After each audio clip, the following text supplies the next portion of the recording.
is with great enthusiasm that we present Mr. Rashad Brown. He is a distinguished AP African American history teacher in Atlanta and an esteemed alumnus of Florida A&M University. His remarkable journey and expertise in African American studies makes him a true authority in the field. Mr. Brown, it's great to have you here. Thank you so much for having me. It's a pleasure being here. Of course, we're excited. I'm excited. So I would like to start with how your education here at Florida A&M prepared you for teaching African American studies. Well, being at an HBCU just really gave the context and the background, and most importantly, the passion to understand the complexities and the nuances that is African American studies. Right. So just being here at Florida A&M University under the tutelage of Dr. David Jackson, he was actually my History of Africa teacher. He's the one who kind of woke me up and made me aware of all the different things I was not previously aware about. And it actually underscored how I really was kind of disheartened that I hadn't learned a lot of history from the public school setting from K through 12. It wasn't until I got to Florida A&M University that I actually was introduced to ancient kingdoms, ancient civilizations, and history before the transatlantic slave trade. So now as a teacher for high school students teaching African American studies, I bring that same passion, energy, and enthusiasm to my classroom. That's awesome. I know that when I graduate from FAMU, there'll be a lot of things that I take with me. So it's good to hear an alumnus talk about how FAMU has helped prepare them, etc. So I wanted to ask you, what specific experiences or courses at FAMU had the most significant impact on the way that you teach and the reason why you teach? History of Africa with Dr. Jackson was, I think, one of the most impactful courses I had, just because it was one of the first times I was really ingratiated with knowledge about African history before the slave trade.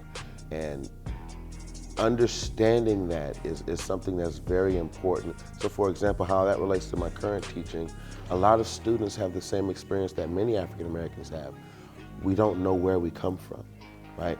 We've lost our culture, we've lost our history, we've lost our religion. We don't know anything about ourselves before we came here to America.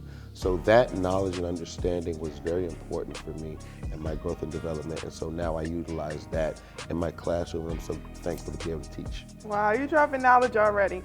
So I wanted to talk about, your Marching 100 experience. Y'all were able to go and perform at the Super Bowl and the Grammys. Yes. That's awesome, let's be real. So how did your involvement in the band influence your perspective on the importance of cultural representation? So being with the Marching 100 is just a dream come true. I've always wanted to be a part of the Marching 100 since I was like 5 years old. My dad was in the Marching 100, and so it was just like I just knew I wanted to come to FAMU and then be in the Marching 100. And just those experiences just let us know that we are able to be successful in any field at the highest level. And so, for example, when we was at the Grammy Awards with Kanye West and Jamie Foxx, many people don't know this story, but we were actually put in a position 2 days before the performance where he didn't like the routine. Kanye West did not like the routine at all. It was too simple for him, right? He wanted more complexity. He wanted more of what he saw on the videos from us here at Bragg and around when we performed. So what he did was he gave us the freedom and the creativity to come up with our own show, right? And so what that did was it empowered us as students to know that what we do here is the best of the best and will be good enough and great enough to be seen on the international stage. And within 2 days, we came up with an entirely different routine and completely rocked the house at the Grammy Awards. And we was the show of the night. That is dope. That's inspiring, obviously. That is just really something that everyone can learn from, just taking it, making it your own, and expanding on it. So I want to talk and ask you, how do you take some of those creative experiences and put them in your classroom to create a safe and creative space for your students so they can grow a relationship and foster one with you? So those experiences I kind of draw upon with students to let them know that your passions, your energy, your creativity, you need to hold on to that. So often a lot of students and a lot of just people in general, they lose their sense of self and they try to fit into this model and fit into this box. And I try to open that box up and let them know that listen, your uniqueness, your personality, this is who you are and this is how you need to express yourself, whatever that is, right? And so in doing so, when we're teaching African American studies specifically, we're looking at history, we're looking at art, we're looking at culture, we're looking at music, we're looking at all these different avenues and contexts and genres of different things. And so they have various avenues in which they can see themselves and express themselves. So if you can draw, draw. If you Right. can sing, sing. If you can write, write. Whatever it is that you can do, I try to maximize their strengths in doing so. That's awesome. You're teaching them to love and embrace the things that they're good at. Absolutely. And that's something that I had to learn from growing up. Like, I didn't know what I was good at, but then I noticed I'm a talker. So with journalism, that's for me, you know? So I want to learn a lot more about you, and I'm sure the people at home want to know too about your experience at FAMU. How is your experience being in your fraternity? I know you're a member of Alpha Phi Alpha fraternity. So how does that experience shape you and your approach to teaching? So being a part of Alpha Phi Alpha, it really helped me with leadership, and it helped me with understanding community and the bonds and brotherhood bonds and the importance of those bonds. A lot of times as African American men, we want to always be so strong that you want to do everything by yourself. And that gave me a sense of basically saying it's okay to ask for help. Right. It's okay to have a community. It's okay to have people to lean on, to ask guidance and to seek mentorship from. So those are some of the most important things. And then from a professional level, just the exposure. So just having opportunities with someone like Will Packer, who's just like amazing, huge alumni, right? Yeah. He's a part of our fraternity, and he was actually able to get us on his movie Stomp the Yard. Wow. And again, such opportunities at such a very young age. I was fortunate and blessed enough to be the stepmaster at the time, and we auditioned for the movie, and we was able to be accepted for the role, and he put us on the movie. Now, I didn't know we was gonna get a close-up scene, but you know, I didn't know that, but I mean, it was such a great inspiration because that movie is about HBCU culture, it's about fraternities, sororities, it's about a young man's journey, finding himself, right? On the road of discovery, on the road towards enlightenment, and it's just a beautiful story. And so to be a part of something like that was just very, very humbling. That's super dope. And the way you describe it, I wish I could have been a part of it, honestly. But I want to get into some focalized questions on African American history. Yes. In your opinion, what is the current state of African American studies in the United States, and what are the most pressing issues facing it? Excuse me. Some of the governors who don't understand the importance, or really they maybe do understand the importance, and they're threatened by it. So like, for example, Florida Governor Ron DeSantis. Here in Florida, the AP African American Studies course that I teach in Georgia is banned, right? And it's very unfortunate because African American history is American history, right? And what's so interesting about it is that every other cultural and ethnic and racial studies offered by College Board is allowed to be taught in Florida. So we're talking about Italian studies, Asian studies, Latino studies, German studies, Japanese studies, British lit, world lit. You have like 7, 8 other ethnic and racial courses, AP courses that are allowed to be taught. There's one that is banned in states like Florida and other southern states, and that's African American studies. And so, ironically, my students, they did some research on this, and what they found was the states that are banning African American studies, some of those same states are the same ones that had anti-literacy laws in the 1800s in the South. And anti-literacy laws are laws that basically said it was illegal to teach African Americans to read and write. Now they had to research more. Why was it illegal to teach you how to read and write? Because it's a threat. You might start waking up. You might start asking questions. You might read this thing called the Constitution. You might start reading this thing called the Bill of Rights. You might start wanting to be treated equal. You might start thinking you should be treated fairly, right? And so when they made that correlation, it's like, well, wait a minute. So the same states who don't want us to learn this history are some of the same states who pass anti-literacy laws and never want us to read and write in the first place? Wow. Very, very That's interesting. Deep. It's very, very deep. It's like almost like limiting education is limiting opportunity. Absolutely. That's super So it's like a modern day anti-literacy law where you don't want people to learn certain things about themselves and their history because you may be threatened by what they may uncover and what they may discover. But the beauty of it is, in this social atmosphere, in this atmosphere, we have the internet, where we have so many different technological capabilities now. You can't stop people from Can't. accessing knowledge. Got You it know, on their phone. and so that's one of the things that I'm doing right now with my company, African American Studies Guru.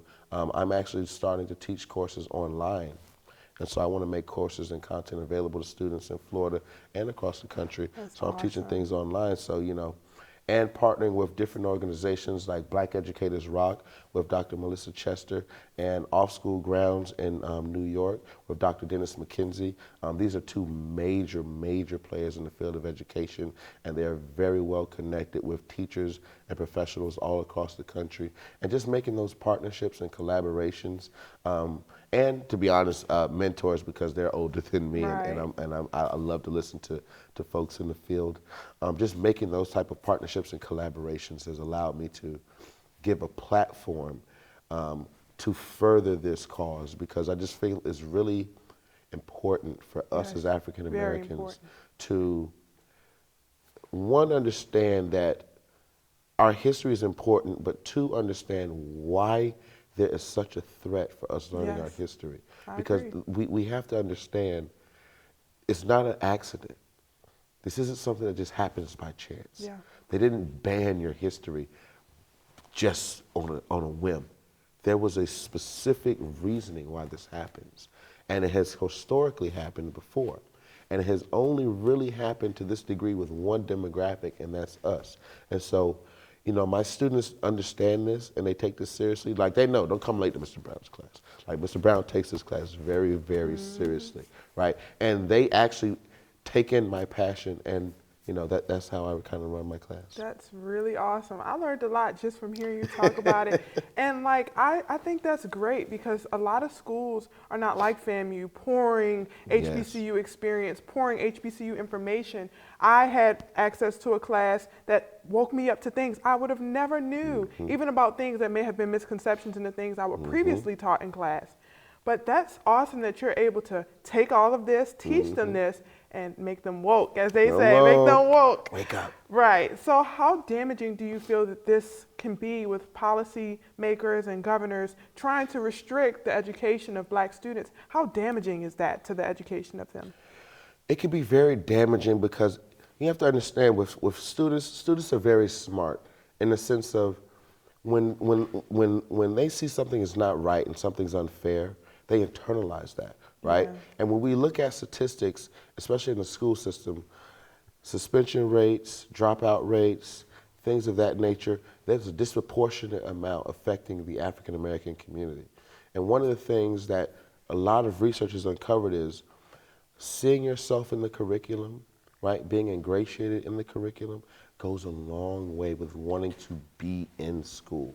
So Yes. for example, if you see young queens, right, with hair that looks just as beautiful as yours, Thank you. and imagery that's like you, and reading stories with names like yours, you're more likely to go to class. Yeah. You're more likely to be engaged in the work. You're more likely to just be ingratiated into the curriculum as a whole. Absolutely. Right? And so one of the things that we have to understand is we need to make sure that we give our kids, our babies, the opportunity to see themselves in the curriculum, right? And we, as the adults, we have to make sure that we're doing our part to fight for them, right? Because everyone's not going to fight for our kids. It's our responsibility to fight for our kids. Everybody else fights for their kids. Every other community makes sure that their kids have the resources that they need, right? So instead of worrying about those communities, we need to be focused on our community and make sure that we get the resources that our communities need. So for example, there's a few lawsuits that are out describing how various states across the country have not provided the proper funding to HBCUs, right? We're talking about like hundreds of millions of dollars, Wow. billions of dollars, right? Right. This is a problem, A big right? problem. A big problem. And we need to make sure that we take the proper steps to make sure that HBCUs get all of that funding, and then once we receive that funding, that is utilized properly and that we can get it into the communities so that it can have an impact for the African American community as a whole. Because see, sometimes what will happen is we'll get resources, we'll get funding, but then we don't use it properly, or we don't use it in the same way that other demographics use it to further the needs of the whole. And see, that's one thing that we have to start to understand. Individualism has its place, but there's a collectivism that also has its place, where we have to make sure that we as a community, as a whole, as a people, make sure that we look out for each other and take care of each other. Right, so I want to touch on that. What do you think that people at home should be doing to make sure that they are being active and a willing participant in encouraging and nurturing the space for African American history to be talked about and discussed? Well, one, just make sure they're understanding African American history is American history. And like that's something that we really, really, really have to make sure that we understand. Like it's not something separate. Like Yeah. I love Black History Month, but at the same time, like I don't like Black History Month Right. because Black history should be 365 just like everybody else's history. Like everybody else's history don't have a month. They don't have a timeline on it, right? And it starts from a young age, right? So you just know growing up certain things. You know Christopher Columbus before you even knew it, right? It's just something that you just know. Yeah, naturally. It's just natural, right? And with us, we have to focus on one thing I think that's most important is understanding who we are before the slave trade. Because we always get slavery, slavery, slavery, civil rights, civil rights, civil rights. That's one period in history, Right. right? But there's thousands and thousands and thousands and thousands and thousands and thousands So of much years more, right. before that. Right. And so one thing I really harp on with my students is, yes, we're going to look at this time period. We're going to look at this time period, right? We're going to look at this 10,000 time period before. Like, wait, what? We thought it was 2023. Yeah, we're going to talk about this 10,000 time period before, right? We, as African Americans, are not as knowledgeable about ourselves, our culture, our religion, our space, our autonomy as we should be. Yeah. And this is why I'm so passionate about this course. Yeah, and I feel like unfortunately that stems from not having those resources, especially in certain communities when you don't have those kinds of resources. People are not even inclined to understand how important they are or how necessary it is to understand themselves, understand their culture, etc. What advice would you give to students who are passionate about African American studies, especially your students, and how do you tell them and encourage them to expand on a career in this field? Okay, so first off, just anyone who's interested in teaching, I just encourage them, and I pray for them because it's not for the weak of heart for sure, right? It can be tough. I'm sure. But it's a daily conversation, I try to make everything so relatable. Like it's a daily conversation. It's a daily experience. It's our daily lives. Like we are African American studies. We are the African American experience right now. Like we're living proof of stemming from heroes, stemming from people who are just triumphant, who are able to overcome such ridiculous odds. Yes. And just our mere existence here, this studio, us being here today, we are examples that we come from the Most High. Yeah. That we come from prestigious people who were taken advantage of, but were still able to be gracious and were blessed enough to overcome. And so it's just a daily conversation that I have. It's a daily energy. Like my students say, it's a vibe. It's a vibe. It's a vibe. It's a vibe, right? And so I just try to make everything relatable. So what I would say for parents is, just introducing our students to, our kids to just our history in general. And one thing I have to make sure I say is my students always talk about, well, they don't like Black history because sometimes it's so sad, right? And so it really woke me up to the idea of, okay, I don't want Black history to always be synonymous with struggle. Yeah, there's so much more. There's so much more than struggle and overcoming and pain. Yes, there's a lot of struggle, overcoming, and pain, but there is a lot of ancient history. There's a lot of us existing autonomously. There's a lot of us ruling as kings and queens. There's a lot of us being the focus for natural resources, the centers of trade, the #1 positioning in the world. There's a lot of rich history. And so I just had to make sure that in classes we communicate. And when I tell parents, let's make sure we communicate the beauty as well, so that people don't see Black history as something to be sad about. So like, there's more than just the civil rights movement and us overcoming things. And that does exist. We know that, right? But let's talk about some of these great things as well. That's deep, because you're connecting with not only just the basis of getting them the knowledge, but you're taking it even farther and allowing them to connect deeper with themselves, with their history, with their lineage, their parents' history. Like, even coming from Baltimore, I would have loved to have those opportunities.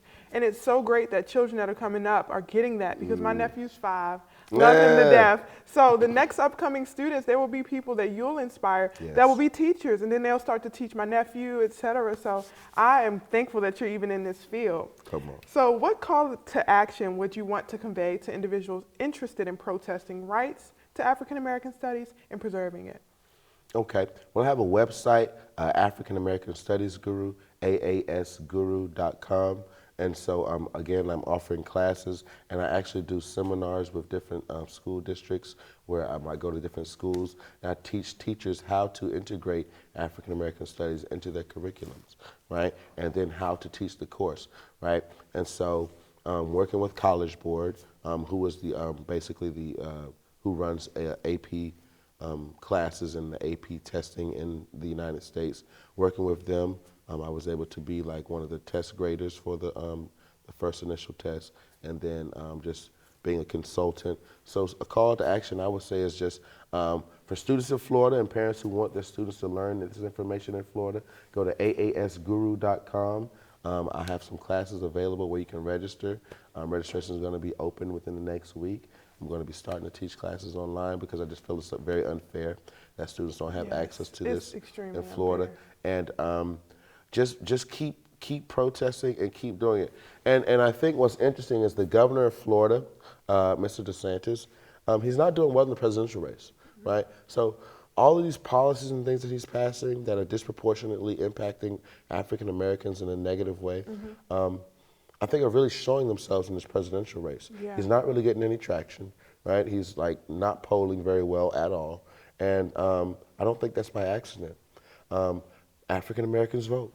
Yes, we do. Black folks vote. We do. And if you're not going to look out for us, then we don't need to look out for you. Exactly. And I think that this is going to have an impact moving forward. And hopefully moving forward, we start to see some legislational changes and some educational policies that are different.